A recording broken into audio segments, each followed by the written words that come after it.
Measurement of anatomical structures. If the tooth structure you need to measure is mono-rooted, measurement can be done using the panoramic version. Otherwise, you will need to localize the structure first using the MPR tab. Right-click and maximize on the panoramic view in order to see the endpoints of the structure to be measured on a larger scale. The measurement function is under Tools. Click on the drop-down button. Then click on the drop-down button beside mm and click New Distance, the mm with a straight line below it. Notice that your cursor is now accompanied by a ruler, so you know that the measurement tool is active. Using your mouse, left-click on the endpoints from the apical root to the incisal edge.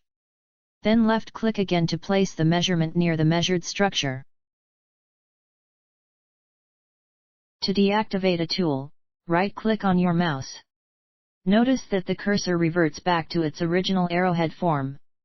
Now to measure a curved structure, click on the drop-down button beside mm, and click on New Broken Line Distance.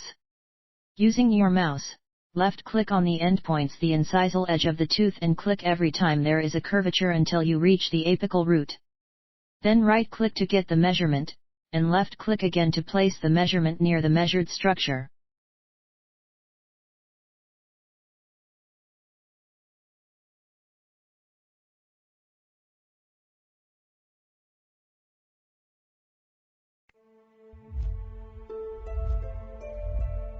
Insight Diagnostics.